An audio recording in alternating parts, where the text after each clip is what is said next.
le monde tourne. Direction la Birmanie, refusant de tirer sur leurs concitoyens. Les informations pullulent. Tout de suite, voici les informations. C'est le moment d'ouvrir la page internationale avec Ealici Dorelas depuis Boston, Massachusetts.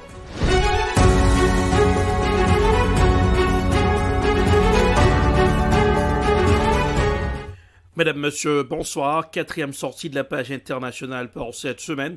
Depuis la newsroom de la capitale des grandes universités du monde, Boston, Massachusetts, Ealici Dorelas pour présenter la page internationale. À Jacques Mel pour le grand journal, Joannel François, Rubens sur les manœuvres techniques. Bonsoir aux auditeurs de la radio évangélique Hosanna, 102.3 FM à Jacques Mel.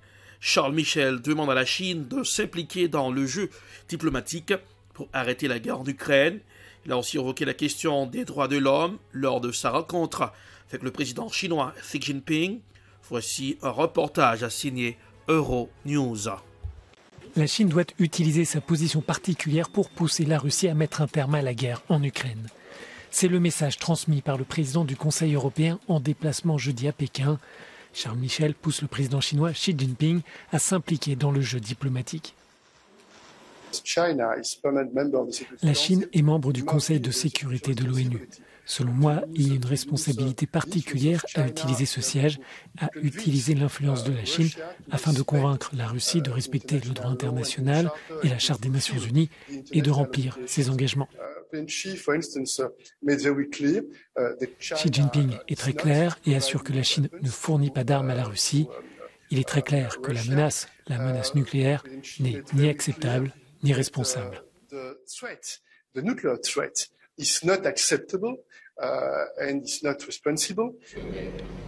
Pékin dit vouloir des négociations et une solution politique au conflit en Ukraine. Les deux dirigeants ont aussi évoqué la question des droits de l'homme. La Chine connaît les plus grands rassemblements observés depuis des décennies. Les manifestants dénoncent la politique drastique du zéro Covid appliquée par les autorités. Il y a dans ce dossier une satisfaction pour Charles Michel. Le président du Conseil européen se félicite d'avoir relancé le dialogue sur les droits fondamentaux. Pour l'Union européenne, le droit de se rassembler est un droit fondamental garanti par les instruments internationaux, c'est-à-dire par des instruments, mais aussi par des institutions nationales. Les relations commerciales entre les 27 et Pékin sont comme toujours au cœur de ces rencontres. La Chine représente 22% des importations européennes, mais de nombreuses voix au sein de l'Union demandent de trouver l'équilibre entre les intérêts économiques et les autres dossiers prioritaires. Nous comprenons que le commerce est nécessaire, mais nous devons continuer à nous engager avec les Chinois. Je ne reculerai donc pas devant le fait que nous nous engageons sur tous ces dossiers, même si nous tenons compte de la période récente qui a été très difficile.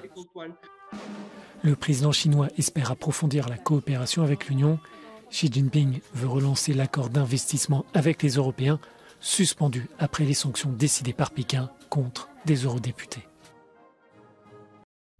Dans un contexte marqué par l'offensive en Ukraine et les dissensions entre l'OTAN et Moscou, le ministre russe des Affaires étrangères a tenu une conférence de presse sur la sécurité européenne ce 1er décembre dans la capitale. Écoutons l'extrait d'un reportage réalisé par nos confrères de la RT. Le ministre russe des Affaires étrangères a livré une longue conférence de presse sur la sécurité en Europe, au cours de laquelle il a abordé de très nombreuses problématiques de l'actualité internationale, sans occulter les questions concernant le conflit en Ukraine. Il a entre autres livré une opinion très critique sur le rôle de l'Alliance Atlantique. D'après lui, l'OTAN a des visées de domination sur le monde entier et le rôle qu'elle exerce en Europe est particulièrement néfaste. Les Américains ont déjà asservi toute l'Europe et ils contrôlent non seulement les Allemands, mais aussi toute l'Union européenne. Ainsi, la philosophie de la domination et des avantages unilatéraux n'a pas disparu avec la fin de la guerre froide. Sur ce fond, il ne faut pas oublier que depuis qu'elle existe, l'OTAN n'a connu qu'un seul succès dans son histoire, et il ne porte que sur la destruction et les souffrances hors de ses frontières.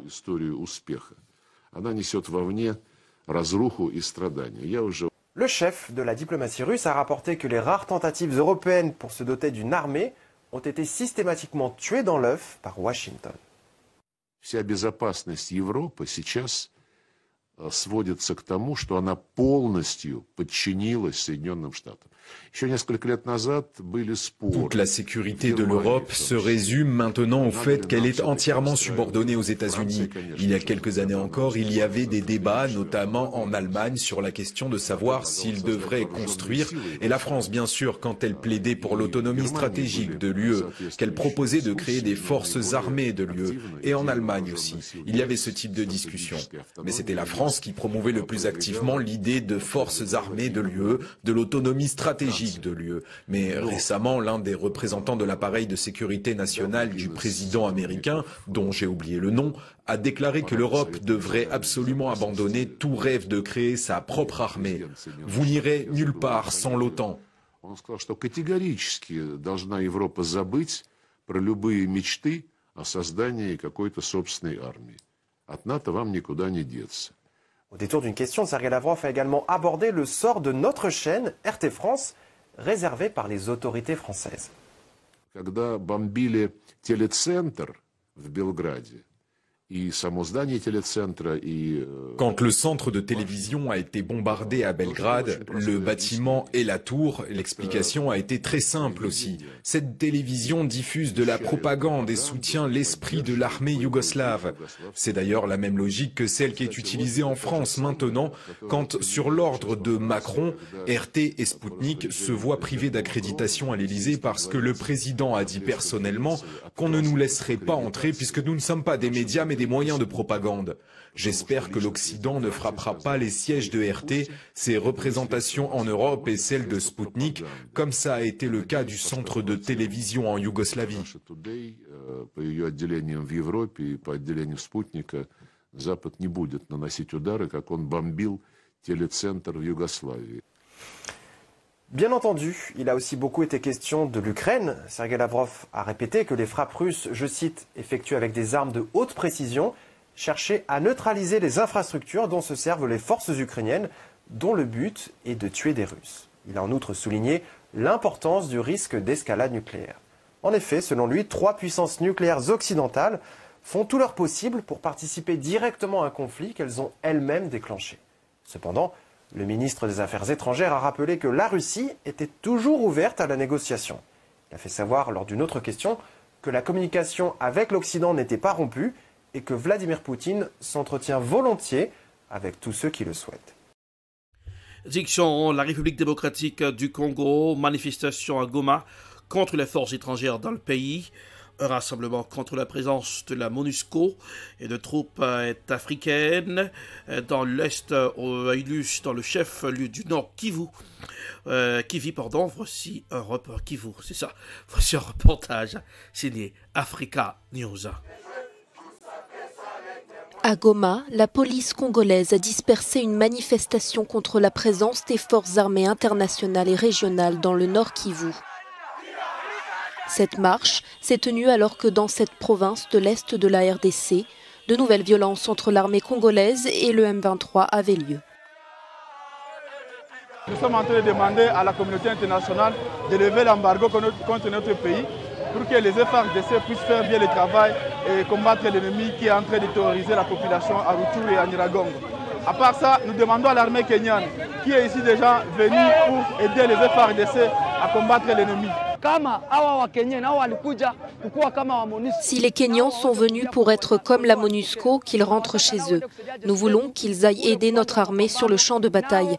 Nous ne voulons pas qu'ils établissent une zone démilitarisée et nous ne voulons pas que notre pays soit balkanisé. C'est un pays uni et nous ne laisserons pas un seul pouce être pris par quelqu'un d'autre.